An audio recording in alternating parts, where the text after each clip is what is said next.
dan dijawab oleh Allah Subhanahu wa taala. Boleh Anda berdoa langsung bernazar sekaligus dalam kebaikan. Seperti contohnya Hannah. Hannah menginginkan anaknya menjadi hamba yang dekat dengan Allah. Jadi kalau sekarang misal ahli tafsir, ahli hadis, yang ini tidak. Langsung jadi abidah, hamba dekat dengan Allah. Contoh Quran surah 3 ayat 35, paling kiri pertengahan. Idh qalat imra'atu Imran rabbi inni nazartu laka ma fi batni muharraran fataqabbal minni. Ingatlah, ingat itu artinya pelajari, pahami, ikuti kalau itu baik. Silahkan ingat, pelajari, pahami, ikuti kalau baik tentang kisah istrinya Imran. Kalau disebutkan dalam Quran, kisah seseorang, tidak disebutkan nama lengkap ya kejadiannya kapan, artinya kisah itu bisa berulang di masa depan. Ingatlah, pelajari, pahami, ikuti tentang istrinya Imran yang ketika mengandung, dia bernazar kepada Allah dengan kandungannya. Ya Allah, saya bernazar dengan bayi yang dikandung ini. Mohon ya Allah, terima nazar saya, jadikan anak ini anak yang saleh. Saya nazarkan hanya untuk ibadah saja kepadamu, bukan urusan yang lain. Saya nazarkan untuk urusan agama saja, tidak urusan yang lain. Maka apa yang terjadi? Mohon. Maka diterima oleh Allah Subhanahu wa taala. Ketika lahir, diterima doanya. Bahkan ketika lahir berdoa lagi, diberi nama yang baik. Wa inni samaituha Maryam wa inni u'idzuha bika wa dzurriyyataha minasyaitonir rajim. Poinnya adalah di dua ayat ini Quran mengisyaratkan perbanyak doa kepada Allah. 3. Quran kita ambil surah ke-2 Al-Baqarah ayat 172. Singkatnya, awas, hati-hati. Hati-hati betul dengan kalimat ini.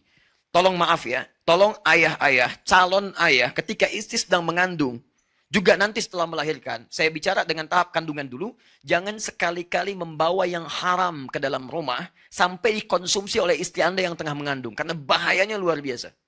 Begitu Anda dapatkan yang haram, dari hasil yang tidak baik, hasil sogokan, hasil penipuan, hasil riba, hasil macam-macam, dimasak jadi makanan, ditelan kemudian oleh istri Anda, masuk ke dalam makanan yang diserap oleh janin anak Anda. Itu yang berbahaya.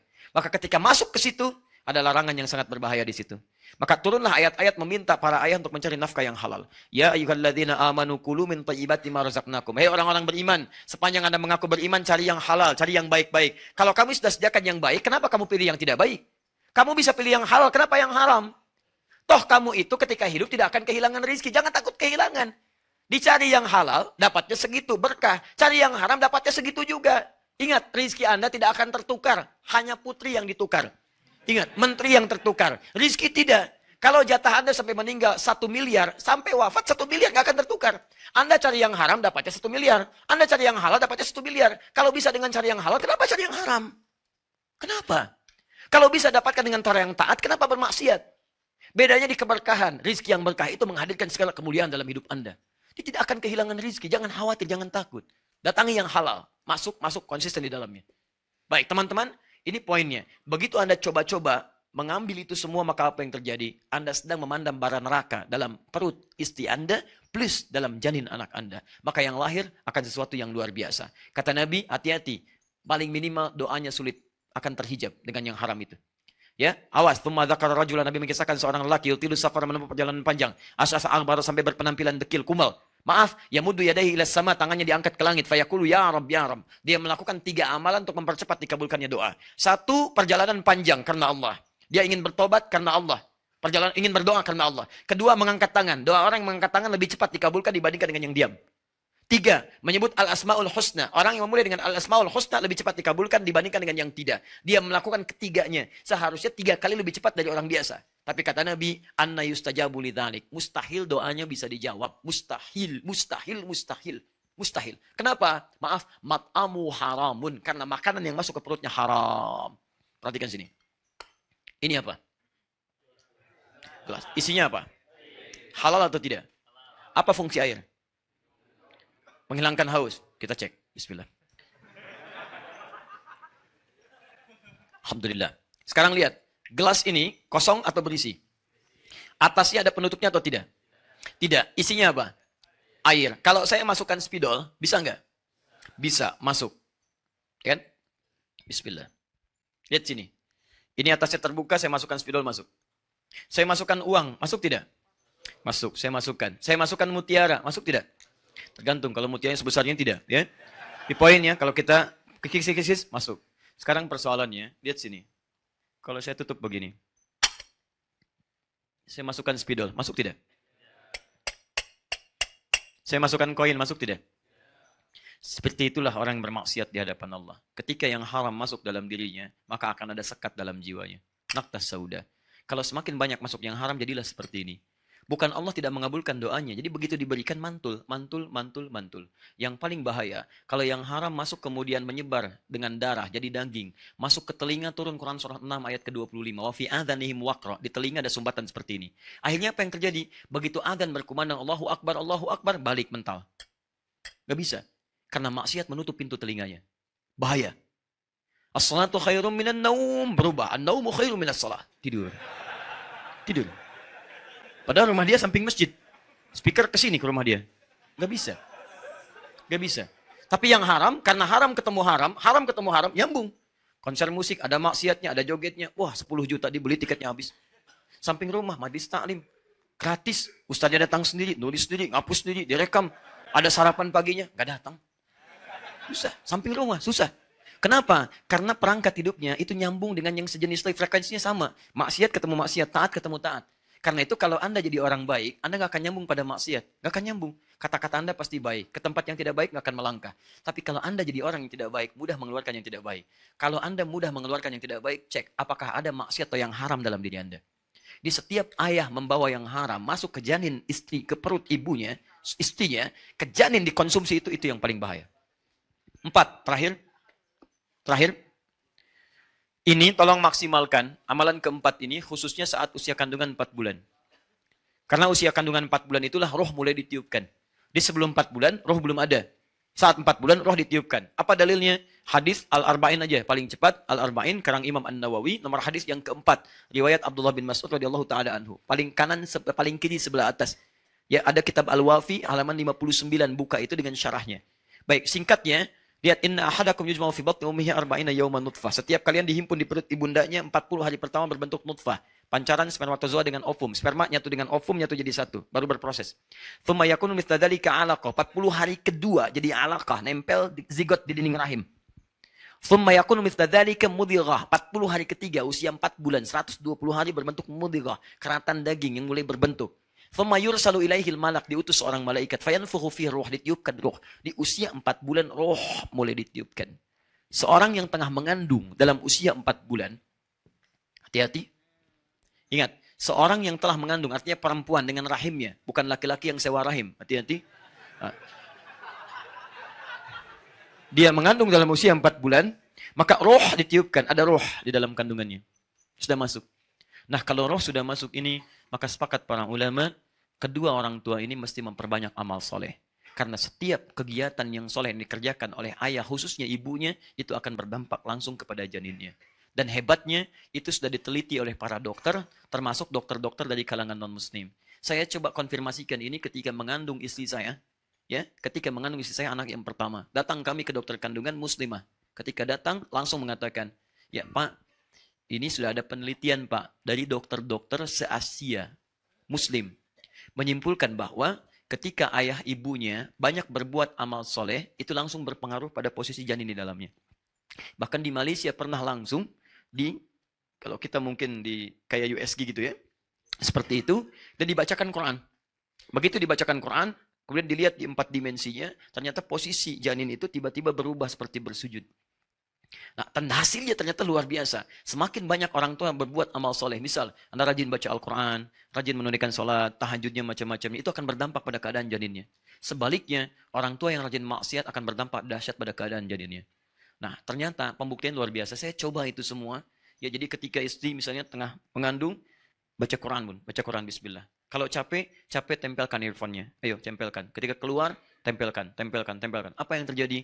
Begitu lahir anaknya, ada kecenderungan luar biasa pada kebiasaan saat mengandung. Dia begitu lekat dengan Quran. Sampai kami beri nama Muhammad Hamilul Quran. Saya pergi dakwah, itu di rumah, ini mungkin sharing saja. Anda bisa praktekkan, tidak harus lo jadi ustaz. Ya, kita bikin beli speaker aktif. Ya. Kemudian diisi dengan murattal, isi murattal. Itu 24 jam bunyi terus. Kami keluar pun ada, dan hasilnya enak Pak. Gak percaya silakan, rumah kita tuh sejuk, tenang dengan suasana Quran. Nyala aja terus. Anda keluar pun biarin aja begitu. Dan rasanya beda ketika mati akan lain. Kayaknya ada yang hilang gitu. Ada yang hilang minimal suaranya. Dia gak enak lah pokoknya. Gak enak. Nah, Suasananya nggak nyaman. Tapi yang paling dahsyat adalah, satu kali saya pulang, anak itu nangis tak berhenti. Saya bilang, kenapa ini? Nggak tahu, dari tadi nggak berhenti katanya. Saya dengarkan, coba kembalikan ayatnya ke Ar-Rahman. Begitu dikembalikan, dia diam. Balikin lagi ke yang tadi. Dia nangis lagi. Begitu terdiam, saya menangis seketika.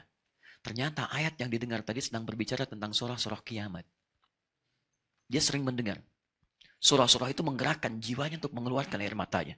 Begitu dikembalikan ke surah-surah yang sejuk, dia diam lagi. Dan anak ini pertama kali bisa merangkak mengejar tilawah kami. Saya sedang isi dengan murajaah, dia mengejar tilawah Quran. Dia rembut mushafnya. Begitu mendengar suara Quran. Dan dia bisa merangkak di situ. Dia bisa berdiri ketika mendengar suara Quran dalam sholat. Dia bawa sapu, loncat-loncat begini, bukan loncat jalan-jalan. Ya, misalnya.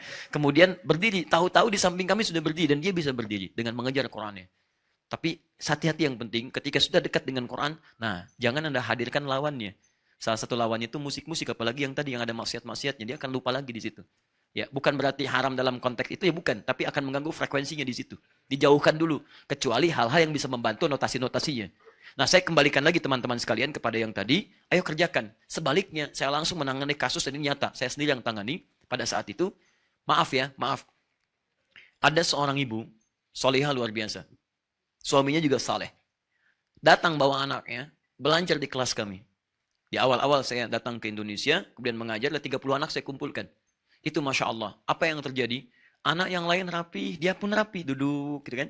Setelah itu mulai dia bergerak. Setelah selesai pengajaran, tiba-tiba ibunya datang. Ustadz, saya terima kasih katanya. Kenapa terima kasih? Saya bingung. Kenapa bingung, Bu? Anak saya, kalau saya bawa kemanapun, itu selalu saya tunggu di depan kelas. 5 menit pasti oleh gurunya diantarkan lagi. Oh begitu Bu ya? Kenapa? Nggak tahu Ustaz, kok di sini bisa baik? Ya udah saya lihat dulu. Begitu pertemuan selanjutnya mulai muncul adatnya lagi. Apa itu? Mengganggu kawannya, macam-macam. Lupa yang dia mengamati, menyesuaikan, mulai muncul. Kita perbaiki pelan-pelan. Baru di situ saya paham, ini kenapa kok anak beda dengan ibunya? Pasti ada yang salah. Pasti ada yang tidak nyambung. Saya menduga saat itu barangkali ini diadopsi. Ternyata betul ketika saya tanya, Ustadz mohon bisa dipahami anak itu sesungguhnya kami angkat adopsi, kami selamatkan bahasanya dari seorang ibu yang mengandung anak kembar. Dua-duanya kemudian diadopsi, satu oleh seorang artis, satu oleh kami. Kenapa? Kami selamatkan karena ayahnya suka mencuri, ibunya suka mabuk. Bahkan saat mengandung pun masih mabuk juga. Masuk yang haram yang terjadi, anaknya sulit luar biasa. Ya, jadi apapun bisa terjadi. Orang sedang tarawih dia menyebut petasan. Dan bukan tanggung-tanggung, dia lemparkan di tempat orang sholat. Dia pergi, kan? Yang kena ibu bapaknya. Itu nyata. Betul, datang macam-macam lah gitu. Nah, itu masih kecil, Pak. Bakatnya di situ. Kecil ya. Nah, itu yang kita arahkan tuh. Ya, kita arahkan pelan-pelan. Tapi itu tidak mudah mengeluarkannya karena yang haram mesti dikeluarkan lagi. Keluarkan, masuk yang halal, yang baik. Dan itu tidak mudah. Begitu masuk yang baiknya, haram mulai keluar, nah pelan-pelan dia mulai berubah. Disitulah teman-teman sekalian, jadi itu diantara amalan-amalannya. Nah, orang tua kita dulu sangat singkat. Hei, kalau kamu mau anaknya laki-laki nanti lahir misalnya baik, baca surat Yusuf. Kalau perempuan soleha baca surat.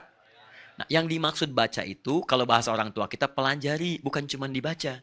Pelajari surat Yusuf, bagaimana Nabi Yakub merawat Yusuf, memperhatikannya, kemudian memberikan hal yang luar biasa kebutuhannya. Nanti kalau lahiran laki-laki, rawatlah seperti Yakub merawat Yusuf. Jadilah kemudian anaknya akan seperti itu. Nilai kebaikannya, walaupun tidak jadi Nabi. Kalaupun Anda nanti lahir perempuan, rawat seperti Bapak Ibu Maryam, merawat Maryam. Baca surat Maryam. Bagaimana kasih sayang Bapak Ibu kepada Maryam. Bagaimana Maryam dititipkan pada seorang guru yang saleh. Bagaimana Maryam dibuatkan rumah tempat yang bagus menjadi mihrab. Itu yang dilakukan. Nah, kita tuh salah paham. Ya, yang dibaca itu saat kandungan bukan dipelajari, dibaca. Gitu kan? Anda kalau cuma baca nggak paham, sampai kiamat kurang 2 hari nggak akan jadi. Akan begitu aja. Loh kok saya baca Yusuf yang keluar Maryam? Misalnya kan? Nah, itu bukan itu maksudnya. Itu jadi salah paham di situ. Ya, maksudnya adalah pelajari itu. Supaya saat nanti lahir, apapun jenis kelaminnya, maslahat buat Anda. Anda tinggal mendidik sesuai dengan konteks suratnya. Jelas sampai sini?